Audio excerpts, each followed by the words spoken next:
What is up? Michael here. We're in Ephesians chapter 6, verse 11. Got a thought for you today. Oh, I'm in a fight. When I was in sixth grade, I played basketball. I wasn't great, but I loved it. And about halfway through our season, I was in the locker room after basketball practice, and a kid by the name of Buster Brown comes up to me. And he looks at me and he says, "Michael Metcalf, nobody likes you." I was just kind of taken back. I didn't say anything. Before I could get anything out, he says, "And I don't like you." And then, to my dismay, he punched me right in the nose. Before I could think, say anything, or defend myself, he punched me again. And then about 2 seconds after he punched me the second time, I thought to myself, oh, I'm in a fight. This is exactly what Ephesians chapter 6, verse 11 is saying. It says this: put on the full armor of God so that you can take your stand against the devil's schemes. That word schemes literally means his methods, his strategies. In other words, that the enemy has been studying you.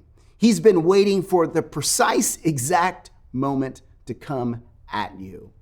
And most of our challenge is because we don't understand that we are in a fight.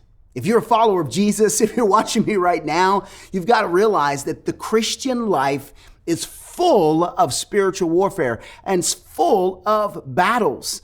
And most of the time, it's not because we aren't equipped for the battle by putting on the full armor of God. It's that we're unaware that we're in a battle in the first place. You are vulnerable because you may not be aware that you're in a spiritual battle.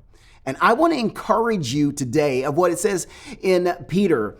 1 Peter chapter 5, verse 8, it tells us to be sober-minded. And that means that we have to walk around being aware that the enemy is planning, scheming, plotting against us. And the way that we win is by being aware. You're only as vulnerable as you are unaware of the battle. And if you flip that, we're also vulnerable when we are aware of the battle. What does that mean? I realize as a follower of Jesus, I'm vulnerable to being discouraged. I'm vulnerable to being distracted. And I'm vulnerable to being disengaged from what God calls me to do. So here's my prayer for you as we engage in this prayer over our life and through chapter 6 of Ephesians. My prayer for you today is that you would pray and say, God, where am I vulnerable to the enemy's schemes and strategies? Where am I vulnerable that he might try to discourage me? He might try to take me out mentally, emotionally. Where am I vulnerable, God? Help me to see where I'm vulnerable because, I'm in a spiritual fight. Listen, I love you guys. God bless you. We'll see you next time.